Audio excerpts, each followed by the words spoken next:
En Bourgogne, il y a une famille qui est noble. Ils vivent dans une grosse maison, un domaine. Ce sont des comtes, famille de la Rivaudière. Et là, ils ont un garçon, Jean-Louis. Et leur titre, ça fait bien longtemps qu'ils ne s'en servent plus. Même si c'est des gens qui s'appellent de la Rivaudière. Et Jean-Louis avance comme ça dans la vie. Quitte à Bourgogne, va en région parisienne. Ce sont des gens qui sont pieux, ce sont des gens qui sont croyants. Et Jean-Louis est croyant aussi. Et il connaît une jeune femme qui va devenir sa femme par la suite. Et cette jeune femme fréquente une assemblée évangélique. Et puis elle lui dit à Jean-Louis s'il veut venir avec elle. Et puis Jean-Louis accepte. Il est religieux, il est croyant. Et là, c'est vrai que ce qui est dit dans cette assemblée, la parole de Dieu, lui, ça touche son cœur. Et Jean-Louis fait une expérience avec Jésus-Christ. Et là, Jean-Louis décide aussi de confier sa vie à Jésus. Et Jean-Louis devient chrétien et il vient membre avec sa femme de cette assemblée, de cette église. Hein. Et ils y vont toutes les semaines. Et ça dure comme ça pendant des mois. Ça dure 2 ans exactement. Et lui, Jean-Louis a envie de se rendre utile pour le Seigneur. Donc à un certain moment, Jean-Louis est appelé au ministère. Et Jean-Louis accepte volontiers d'être pasteur. Il veut travailler pour le Seigneur, il veut être serviteur de Dieu. Et Jean-Louis va faire ses écoles bibliques pour être pasteur. Et au bout de quelques temps, Jean-Louis est pasteur. Et on lui confie une église qui est en banlieue. Et puis quand il rentre dans cette église, il y a quand même pas mal de monde. Et puis il se présente, monsieur de la Rivaudière, et je m'appelle Jean-Louis. Il dit pour moi, Jean-Louis, ce sera largement suffisant. Et puis voilà qu'il commence son ministère. Mais Jean-Louis, c'est un homme qui est présent. C'est un pasteur qui est fidèle, qui a une belle prédication, qui est consacré pour Dieu. C'est vrai que Jean-Louis, quand il y a un problème, on l'appelle. Quand il faut aller voir un malade à l'hôpital, il y va. Quand il faut aller voir quelqu'un qui est détenu en prison, il lui va lui parler de la parole de Dieu. D'ailleurs, ça le tente bien d'être aumônier de prison. Il aimerait bien aussi. Et ça dure comme ça pendant 5 ans. Et Jean-Louis est un très bon pasteur et estimé par toute l'assemblée. Et puis voilà que dans son église, il y a des gens qui viennent de la Bourgogne aussi, qui étaient des anciennes connaissances à lui, puis il se réjouit de les voir.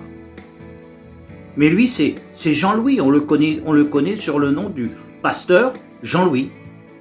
Pour lui, c'est bien suffisant comme ça. Et voilà que ces gens, qui fréquentent son église, ils aiment la noblesse. Et puis commençons à dire dans l'assemblée, monsieur le comte, votre pasteur, monsieur le comte, et puis les gens ne comprennent pas. Vous appelez Jean-Louis monsieur le comte? Bah oui, c'est monsieur de la Rivaudière. Il est comte. Et puis les gens de l'église, bah, on ne le savait pas, il nous en a jamais parlé. Ah bah oui, c'est monsieur le comte, et ben moi je l'appelle toujours monsieur le comte. Et puis ils arrivent vers Jean-Louis, puis devant tout le monde, ils disent monsieur le comte. Il dit, excusez-moi, je ne suis pas monsieur le comte, je suis Jean-Louis, le pasteur Jean-Louis. D'accord. Et ça le froisse un petit peu. Mais ça ne fait rien, continuons quand même à parler autour. Et puis il y a des gens qui s'accrochent un petit peu, et puis que leur pasteur, c'est un comte, et ben ils sont contents. Et puis commençons à dire monsieur le comte, par-ci, monsieur le comte par-là, monsieur de la Rivaudière. On dit plus Jean-Louis, on dit monsieur de la Rivaudière, pasteur de la Rivaudière, pasteur, monsieur le comte. Et puis il semblerait qu'au départ il était réfractaire à ça, et puis là d'un seul coup, pourquoi pas, s'ils veulent m'appeler monsieur le comte. Et on commence à l'appeler monsieur le comte, et puis voilà que Jean-Louis, ça commence à lui plaire en fin de compte, on lui donne un titre en plus d'être pasteur. Et monsieur de la Rivaudière, on l'appelle, monsieur le comte. Et puis quand les gens venons de l'extérieur, ils venons, ils saluent monsieur le comte. Et ça dure comme ça pendant 18 mois. Mais lui, il est content. Mais il s'est bien aperçu qu'il n'a plus cette fougue qu'il avait auparavant. Qu'il n'a plus ce travail à cœur de Dieu comme il avait auparavant. Ses prêches ne sont plus les mêmes. Il a du mal à trouver la prédication, à trouver la pensée du Seigneur. Et ça, il s'en a quand même aperçu. Mais il ne va pas plus loin que ça. Et ça continue quelque temps. Et puis, Jean-Louis s'endort, comme à l'habitude, paisiblement. Et là, il fait un rêve. Et là, ce rêve, il se retrouve dans les noces de l'agneau. Et lui, il est réjoui. Jean-Louis, il fait partie des noces de l'agneau, il fait partie de l'épouse de Jésus-Christ. Et là, il est extrêmement, extrêmement content. Et puis, il regarde cette belle habit blanche qu'il a sur lui. Il n'a pas vu une tache. Oh là là là, il l'a remarqué, qu'est-ce qu'elle est belle. Et puis, il a bien vu qu'il a un petit truc en fin lin comme ça, mais qui n'est pas tout à fait tissé.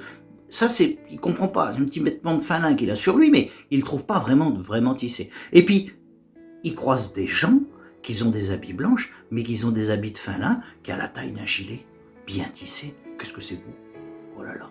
Et puis, il voit des autres personnes. Il voit des autres personnes qui sont toujours aux noces. Et puis, alors, ces personnes-là, alors là, ils ont des tissus de fin lin qui descendent plus bas, comme un genre de tunique. Et puis il en voit d'autres. Alors là, c'est carrément, ils traînent par terre leur tissu de fin lin. Et lui se sent un petit peu gêné. Oh, il a bien remarqué que parmi eux, il y en a qui ont simplement leurs vêtements blancs et qui n'ont pas d'habit de fin lin du tout. Et puis lui, il regarde, il voit cette petite habit de fin lin qui arrive là, comme ça, là, qui est pas tout à fait assez tissé. Et puis ça, il se sent gêné. Monsieur de la Rivaudière, monsieur le comte, qui a une habit de fin lin comme ça. Et là, il se sent gêné parce qu'elle n'est pas très belle. Et puis il revient à lui. Et puis lui, ça le travaille. Alors ça le travaille. Et il dit, Seigneur, tu as quelque chose à me montrer. Et là, il commence à jeûner. Il commence à se placer devant le Seigneur. Et il dit, Seigneur, j'ai bien vu que ma consécration pour toi a descendu. Je voudrais que tu me montres pourquoi. Et je voudrais que tu me le montres en travers la parole de Dieu. Et puis, il commence à lire la parole de Dieu. Et puis, le Saint-Esprit va très vite à l'emmener dans Apocalypse. Et puis là, dans Apocalypse, il est dans le chapitre 19. Et puis dans le chapitre 19, c'est merveilleux. Et puis là, il arrive au verset 7. Et au verset 7, c'est glorieux. La noce de l'agneau. Et là, ça lui rappelait la noce de l'agneau qu'il avait vue dans son rêve. Et c'est vrai que quand on lit dans le verset 7, il est question de la noce de l'agneau, il est question de ces gens qui ont cette tunique blanche, et puis il y a cet habit de fin lin. Mais il dit là, dans l'Apocalypse, je retrouve l'habit de fin lin, celle-ci que moi j'ai vue dans mon songe. Et puis il descend un petit peu plus bas, et puis il descend au verset 8. Et puis au verset 8, la parole de Dieu, l'ange, atteste à Jean que cet habit de fin lin, ce sont les œuvres que les saints ont fait. Et là, il dit, Seigneur, tu es en train de me montrer quelque chose, parce que moi, mon habit de fin lin, mes œuvres ne sont pas terminées. Mon habit, je l'ai vu très petissé. Et là, le Saint-Esprit parle d'une puissance à Jean-Louis. Et le Saint-Esprit lui dit, tu as vu quand je t'ai appelé au ministère, Jean-Louis, comment tu étais consacré. Tu avais laissé ton nom de la Rivaudière de côté. Tu avais laissé ton titre de comte de côté.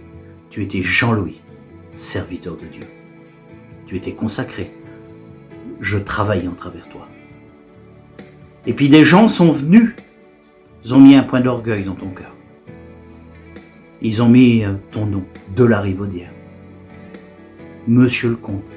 Et tu es devenu monsieur le pasteur en 3e. Ta vie spirituelle a chuté à ce moment-là. Et là, Jean-Louis se place devant Dieu, demande pardon à Dieu. Il dit, Seigneur, j'ai compris. Et Jean-Louis a attendu le dimanche, quand il a été dans l'assemblée. Et il dit, mes frères et sœurs, j'ai quelque chose à vous dire. Le Seigneur m'a parlé et je veux vous demander pardon parce que je n'avais pas réalisé ce qui était en train de se passer.